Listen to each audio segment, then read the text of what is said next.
Welcome back to the Tech Shack, to another low quality video. Today Jeffy has brought his Best Buy build back in because the one component we didn't replace new was the liquid cooler. So this old liquid cooler is going back with his old motherboard for that server build we're going to be doing soon. But today we got this guy in. This is the Thermalright frozen Warframe. So it's got an LCD display and 2 RGB fans. And this was the cheapest AIO with an LCD on Amazon, and it's our favorite brand, Thermalright, so it should be pretty good value. It should work pretty well for this build. So let's get it unboxed and get it in the system. Alright, so we have the manual right on top. Box of all the accessories and mounting hardware. And the AIO itself.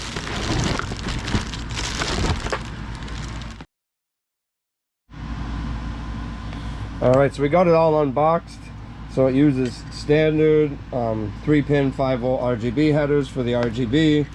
And then of course you can daisy chain these fans. So if you have a system with only like one fan, CPU fan header and one pump header, you can plug the pump header and the pump into the pump header, and the CPU fans with the fan header. And if you only have a basic motherboard or an older motherboard that you're trying to use this on that only has one fan header for the CPU, you could technically daisy chain all of them or get the adapter to run this directly off the power supply, although then it'll be 100% pump all the time instead of letting the motherboard control it, which it actually looks like it does have those adapters actually in here already.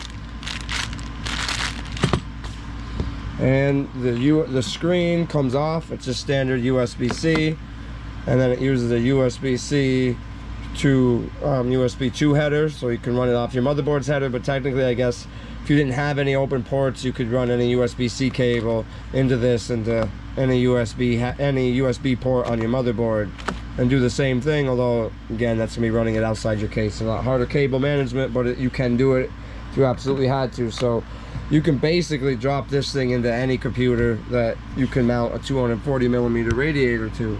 So we're gonna get his old radiator out, get the new one installed. Alright, so we got the old one out, and I wanted to go through everything here because the last Thermalright AIO video I did, people complained that I didn't go through how to connect everything. So this motherboard has multiple fan headers here, so you can daisy chain them all together if you only have one fan. So you plug in the 2 CPU fans, you'll daisy chain them together, and then you would daisy chain this after. I don't recommend that unless you absolutely have to. You can also run the fans off of one fan header and then run the pump off of the power supply with an adapter cable. I also wouldn't recommend that either.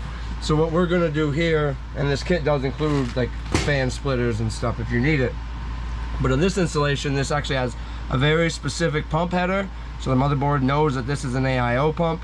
So that's gonna go there, and then the 2 CPU fans are gonna have their own headers right there, so the motherboard can control them based on the CPU temp, and then you're not running your pump at 100% all the time.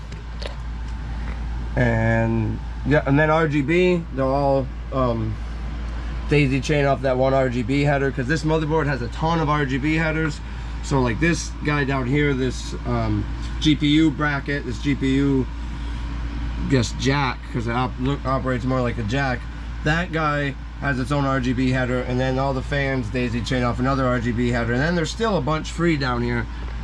See, there's a whole nother white one down there free. So this guy has a ton of RGB headers, but again, if your system doesn't, you still can't daisy chain everything off of one RGB header and one CPU and one fan header if you had to.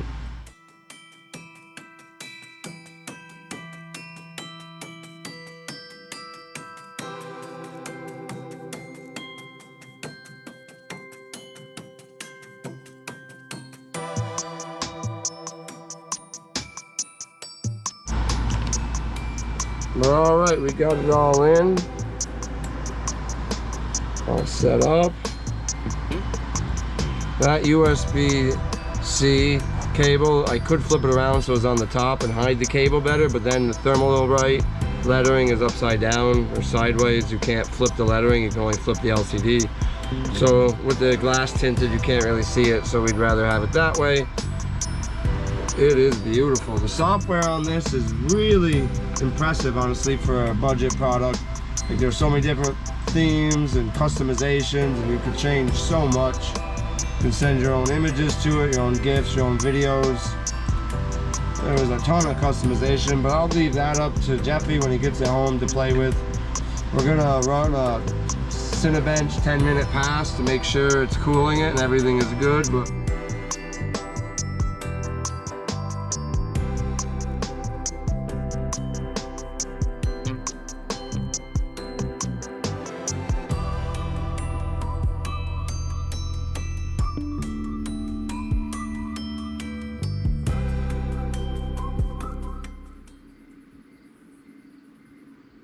alright, so that temp drops fast. And there's a lot less fan noise in here because the air conditioner and the exhaust fan is off. Just now with the windows open, you're going to hear the crickets outside.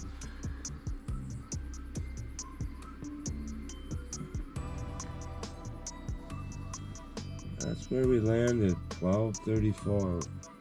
Peaked like in the 1260s at some points. But after a full 10-minute run, that's where it finished. So the hottest this got was 70 degrees Celsius. Earlier when I ran runs before, when I wasn't recording everything, I had to go inside when it was cooler in here with all the air conditioners on. It only got about 69 degrees. So even with it warmer in here, it only went 1 degree more.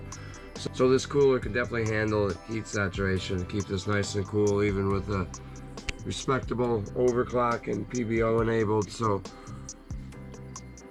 this is one hell of a cooler for the money. Now I will say, earlier I said this was a $55 cooler. What we ordered was a $55 cooler. It was the all black subdued model with no RGB fans, because Jeffy did mention to me earlier that it looked different than the one we ordered.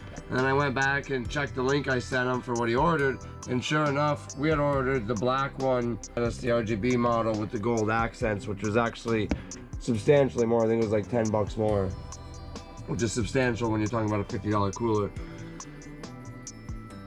But yeah, regardless of which model, any of the frozen, so the FWs, or what they're abbreviated on Amazon, any of these series, gonna be great. The difference is just gonna be aesthetics, especially with the 240s. You know, there's a 360 model for a little bit more.